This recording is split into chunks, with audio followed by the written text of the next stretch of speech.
Levels of classification. We're going to start first a little bit of history. This history is on a branch of science called taxonomy, and this is actually a sub-branch of one of our three main branches of science, earth, physical, and life. So this is a sub-branch of life science. Taxonomy is the science of organizing living things, putting them in order or classifying them. So in the 18th century, there was a Swedish scientist by the name of Carolus Linnaeus, and he thought it'd be pretty useful to organize living things. So he developed a system to do that. And Linnaeus' system has 8 levels. They go from most general to most specific. So we have, starting at the top of, and you'll see in a visual in a second, it looks like an upside down pyramid. We start with domain, then it moves to kingdom, phylum, class, order, family, genus, and species. And as you move through, it gets more and more specific. For example, domain, there are only 3 groups of domains. There's archaea, bacteria, and eukarya. And basically, to organize into one of those domains, we look at the cells of the living thing. So archaea and bacteria are both prokaryotic cells. They don't have a nucleus. Eukarya have eukaryotic cells, a nucleus. So every living thing that has eukaryotic cells is in the same domain, eukarya. But as you move down, you get more and more specific. So we go on, we look at kingdoms under domain eukarya. Now we've got the plant and animal kingdom, and that's where we start separating out our living organisms. And eventually you'll get down to species, which would be one single organism. And every organism on our planet can be classified according to this system. That's just the ones we've identified. If it's a new species, obviously it's not going to be in that system quite yet, but once it's named, then they go back and fit it into the system. The levels of classification, there is a little remembering tool over here, and I think I made a spot on your note page for you to write it. Dear King Philip came over for good spaghetti. It is important that you know it's in order when you start trying to differentiate between different organisms. So one way to remember it is this phrase. And that way you can remember from the most general to the most specific as you go through these 8 levels of organization. So our upside down pyramid, an example. So we can look at how it goes from very general to most specific. At the top, actually up here above kingdom, we would have domain. And we can peek ahead and see that this is the animal kingdom, so it would be domain eukarya. So everything in this pyramid is in the same domain. Very general, very broad, not very specific to the organism, just looking at the cell type. Then we move down and narrow it a little further. So we're going to break it into a specific kingdom. Kingdom is still very broad. You can see it's got a lot of different organisms. You got insects and fish and dogs and pandas and so on. But anything that is considered an animal would be in the animal kingdom. You're not going to find any trees or fungus or bacteria because they don't fit that characteristic. And then we break it down further. Okay, so how can we organize these animals into more specific groupings? So we have phylum Chordata, which is basically that the animal has a backbone. So when we look at our list, oh, well, we lost the insects because they don't have a skeletal system, they don't have a spine.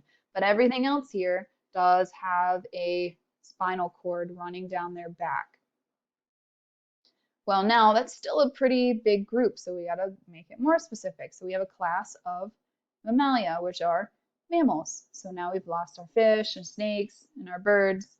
We're left with pigs, dogs, pandas, black bears, and grizzly bears. So you can see as you move down, you continually get more and more specific until you end up with your one single species, one living organism. So the further you move down the levels, the more closely related your organisms are. There's spots on your note page to fill in the pyramid. So again, domain, it's an upside down pyramid because we go from very broad, fitting a lot of organisms in one group, to very specific where it's one single organism at the point of our pyramid. So domain, kingdom, phylum, class, order, family, genus, and species. And again, dear King Philip came over for good spaghetti. Phrase to remember. You can come up with your own if you'd like, but that's a pretty common phrase to remember the levels of classification. Okay, so I have a little challenge for you. There's a website which I put on your note page so that you could hopefully click the link and go right to it. It's the University of Michigan, their animal diversity website. So I'm going to show you where to search for it, but you're going to find your favorite animal on the website and you're going to write out its classification. So the kingdom that your animal is found in, the phylum, class, and so on, all the way down to its species name. And then there's a couple questions down here at the bottom. So again, that's on your note page so that you can go through and read it and see what you need to answer. But I'll show you my example. So we have my favorite animal, which is the killer whale or the orca, which are common names, not the scientific name.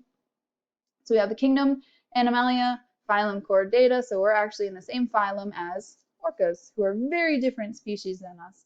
So you can see how as you get down more and more specific, and then we get the species name, which is Orcanis orca, something along those lines. Species names have two pieces, right? Humans or Homo sapiens, two pieces, orca, Orcanis orca. This is where we get our binomial nomenclature. That was one of your vocab terms. Binomial, bi meaning two, nomial meaning name, naming system. So it's a two-name naming system. So this comes from your genus and the species. So anytime you find the scientific name of a species, it is the genus plus the species name. And they're always either underlined or written in italics because they are Latin. And the genus name is always capitalized, and then the species name is always lowercase.